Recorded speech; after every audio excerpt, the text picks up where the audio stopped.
tous, chers frères et chères sœurs. Aujourd'hui, nous allons nous entretenir sur une conférence très intéressante et importante, à savoir qui sommes-nous réellement, des êtres humains ou des êtres divins. Donc, tel sera le thème de cet entretien. Déjà, de manière générale, si on observe la nature, les animaux, lorsqu'ils viennent au monde, ils sont totalement complets. C'est-à-dire que à quelques mois, quelques jours, ils atteignent leur maturité physique totale. Et lorsqu'on regarde l'être humain, à l'âge de 21 ans, on dit que l'adolescent est devenu un homme et qu'il a atteint sa maturité. En réalité, sur le plan spirituel, ésotérique, lorsqu'on atteint 21 ans ou l'âge adulte, cela ne signifie pas que nous sommes réellement et véritablement devenus matures, ni sur le plan physique, ni sur le plan spirituel, ni sur le plan psychologique. C'est à tort et à travers qu'on croit que lorsqu'on a atteint cet âge, on est déjà, pour certains à 18 ans, que nous sommes déjà des hommes ou des femmes. En réalité, sur le plan ésotérique, nous disons que nous ne sommes pas véritablement des hommes et des femmes au sens ésotérique et spirituel du terme. Voilà pourquoi nous disons que nous sommes ce que nous pouvons appeler des humanoïdes. L'humanoïde, c'est un être humain en devenir, ou si on veut, la base pour devenir un être humain. C'est un peu comme le papillon dans la chrysalide qui n'a pas encore atteint sa pleine maturité. Voilà pourquoi les anciens, les hommes éveillés, disent que nous sommes des animaux intellectuels, c'est-à-dire des êtres dotés d'un intellect, mais conditionnés par des lois en rapport avec l'animalité, parce que c'est ce que nous partageons avec les animaux. Les animaux meurent très vite, l'humanoïde aussi meurt très vite. Les animaux sont régis par des lois en rapport avec l'animalité, comme par exemple la production de l'espèce ou aussi la fornication. Fornication qui ici ne veut pas dire au sens chrétien le fait d'avoir des rapports sexuels hors mariage, non. Fornication du terme étymologique qui signifie gaspiller, débaucher l'énergie sexuelle. Lorsqu'on parle de fornication au sens ésotérique, c'est tout simplement perdre ou s'amuser avec son énergie sexuelle. Et c'est ce que les êtres humains font en général, et ils le partagent avec les animaux. Donc c'est quelque chose d'inférieur qui est en rapport avec la bestialité, l'animalité. Et l'humanoïde vit c'est ce conditionnement-là. Voilà pourquoi on dit qu'il est conditionné par les lois sur le plan animal. Et aussi, son âge est réduit parce que l'être humain, l'homme véritable, n'a rien à voir avec ce que nous sommes. Si on revient pour la majorité avec un élément biblique qui parle de l'être humain qu'on appelle Adam, qui est le roi de la création. Avant la chute, on se rend compte actuellement, nous ne sommes pas les rois de la création. Être un roi de la création, c'est quoi? Tout simplement, c'est être au-dessus de soi-même, avoir incarné un certain nombre de valeurs. Lorsque dans les évangiles on dit, les Elohim ont dit, faisons l'être humain à notre image, selon notre ressemblance. En réalité, actuellement, nous ne sommes plus à l'image de la divinité. Nous ne sommes plus à l'image des divinités. Nous sommes, malheureusement, après la chute, nous avons perdu cette image-là. Voilà pourquoi il est important pour l'initié, celui qui est sur le chemin, autant pour moi, de comprendre que il s'appelle ou on l'appelle à tort et à travers l'homme ou la femme. Rappelez-vous de l'histoire du philosophe Diogène qui, en pleine journée, dans les rues d'Athènes, cherchait l'homme avec une lanterne allumée. et il cherchait l'homme, il disait, il ne le trouvait pas. En réalité, il s'agit d'une grande métaphore qui ne se résume pas seulement à l'époque de la Grèce antique, mais qui est toujours d'actualité parce que sur cette planète, il est extrêmement difficile de croiser ce que nous pouvons appeler un homme. Un homme ou une femme véritable. Et qu'est-ce qu'on peut dire? Qu'est-ce qui fait la différence entre un homme et un humanoïde? Parce que sur le plan physique, les deux sont constitués de la même façon. Mais si on regarde bien, au fond, il y a une très, très grande différence. Parce que l'humanoïde, sur le plan physique, a des défaillances. Il a un corps physique faible, exposé aux maladies et à la faiblesse, mais aussi à la mort. Parce que si on revient dans l'Égypte antique, on se rend compte que l'espérance de vie n'était pas pareille. Parce que les Égyptiens anciens pouvaient vivre jusqu'à 140, 150 ans. Mais aujourd'hui, l'espérance de vie est à 50, 65 ans. Et c'est devenu normal pour nous. Et si on remonte encore plus loin vers la Lémurie, des temps reculés, l'être humain pouvait vivre avec son corps physique plus d'un siècle, 2 siècles, 3 siècles, voire 5, 10 et plus même. Parce qu'en réalité, on avait affaire à des hommes et des femmes véritables. Et que la vieillesse ne rentrait qu'après des longs et des longs moments en rapport avec les siècles d'une vie, on va dire, terrestre. Et l'être humain, qu'on appelle l'humanoïde de manière, on va dire, erronée, a une psychologie déséquilibrée parce qu'il n'est pas équilibré, ni sur le plan mental, ni sur le plan émotionnel, ni sur le plan de la volonté. Il est dans un conflit perpétuel, alimenté par le désir. Et sur le plan de la sexualité, nous l'avons dit, il y a du désordre à l'intérieur parce que il est dirigé par les passions, par le désir en rapport avec le corps physique. Voilà pourquoi, de manière générale, nous ne pouvons pas affirmer que nous sommes des êtres humains au sens véritable du terme. Mais par contre, nous sommes des humanoïdes, donc des êtres humains en devenir. Mais la question qui se pose, comment devenir des êtres humains si, tels que nous sommes loin de cette humanité? En réalité, l'être humain doit faire, c'est-à-dire l'humanoïde doit faire un travail pour devenir un être humain. Un être humain au sens véritable du terme.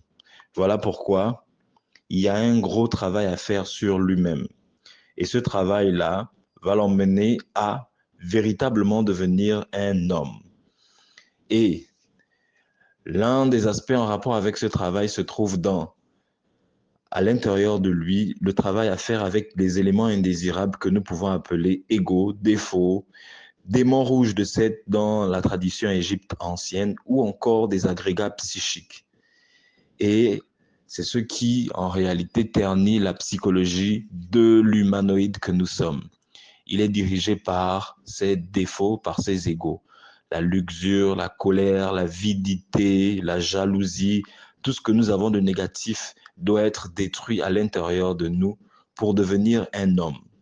L'autre élément qui est caractéristique d'un homme, c'est tout simplement la création des corps supérieurs parce que sur le plan physique, nous avons hérité au niveau sexuel, le spermatozoïde de notre père et l'ovule de notre mère ont participé pour qu'on puisse avoir ce corps physique. Et physiquement, nous avons eu ce corps et il a grandi et nous sommes incarnés à l'intérieur de lui.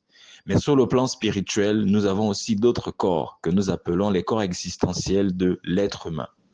Et un homme véritable, en réalité, doit avoir incarné, créé, cristallisé tous ces corps existentiels qui sont au nombre de 7. Mais nous allons limiter sur les 3 premiers corps.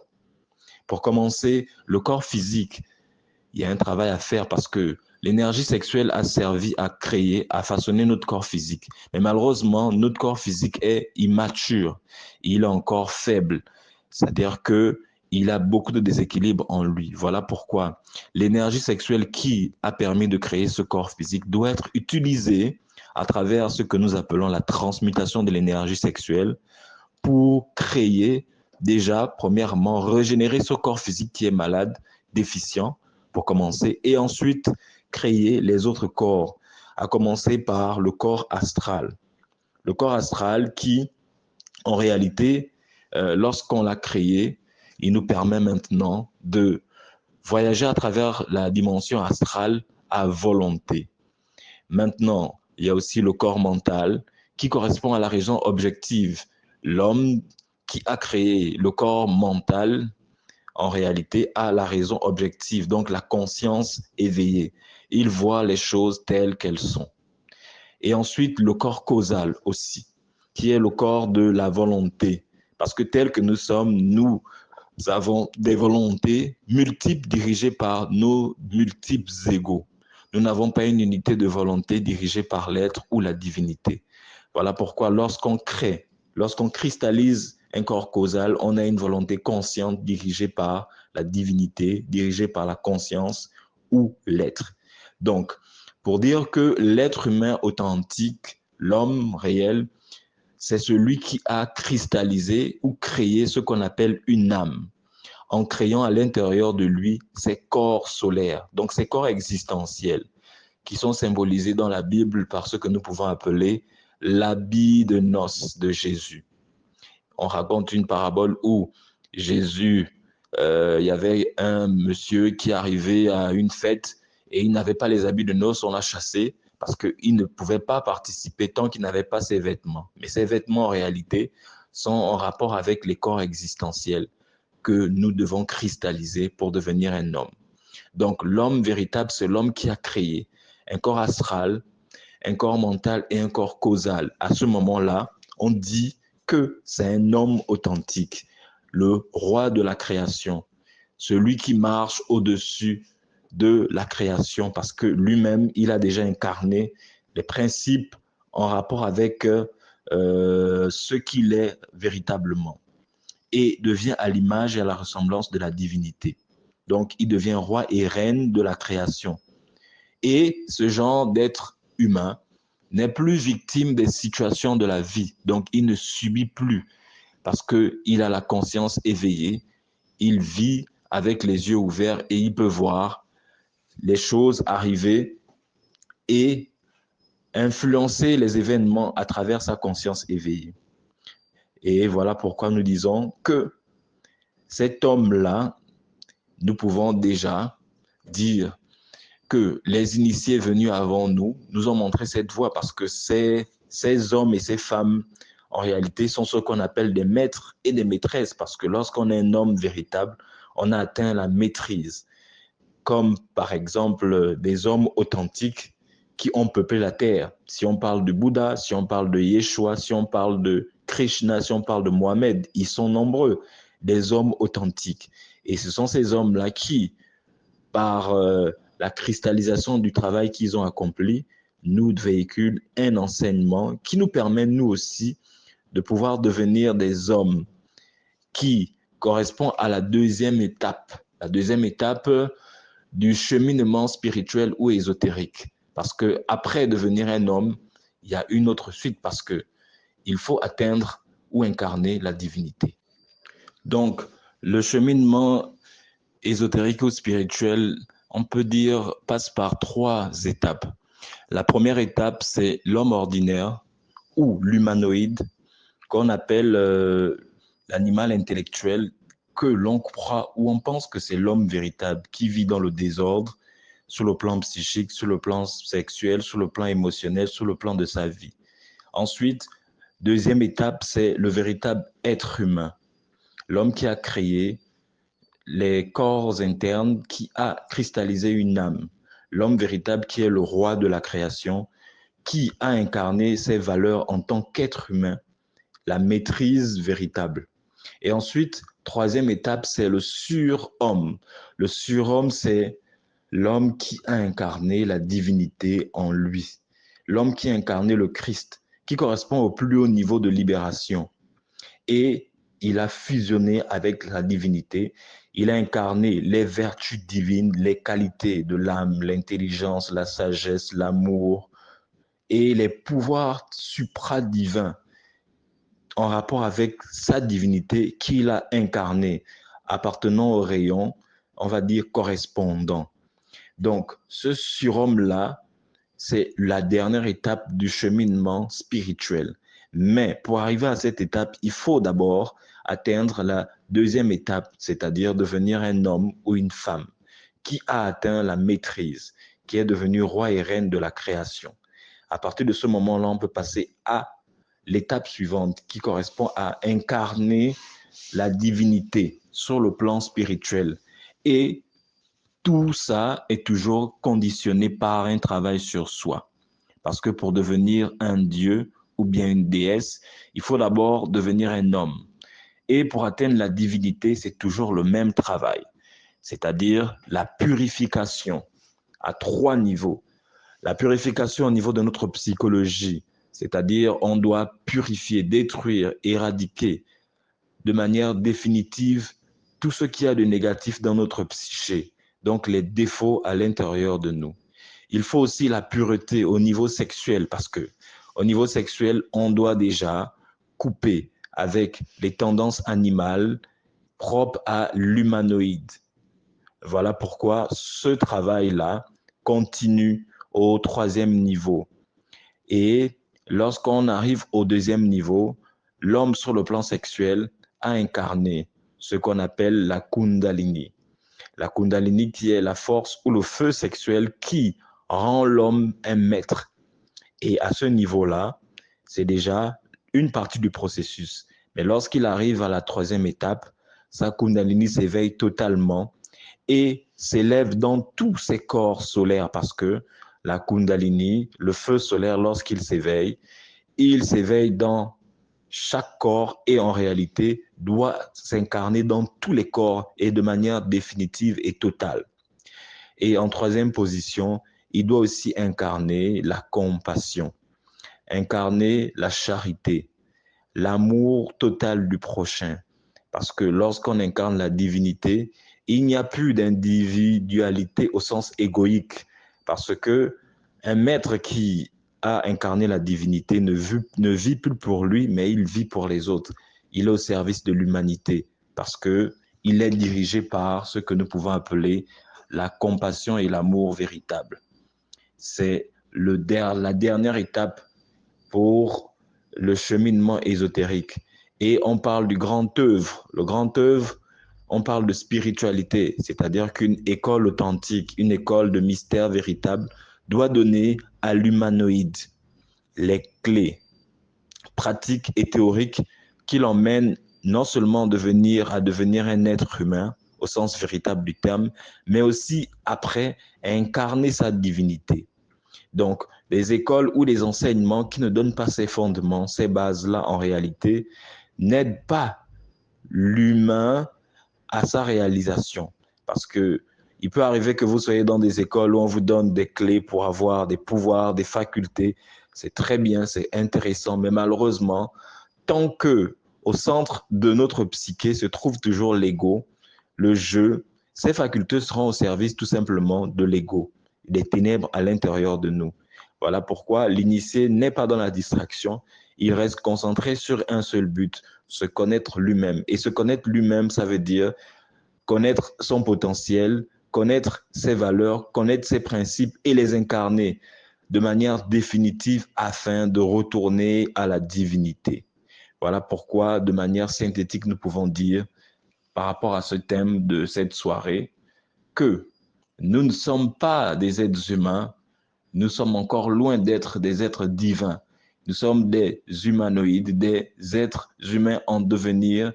Et si nous voulons incarner l'être humain, devenir l'Adam avant la chute dans le jardin d'Éden, nous devons suivre un enseignement ésotérique et spirituel qui nous donne les bases essentielles pour pouvoir être humain afin d'aspirer un jour à incarner la divinité. Je vous remercie et nous restons ouverts à vos préoccupations et interrogations.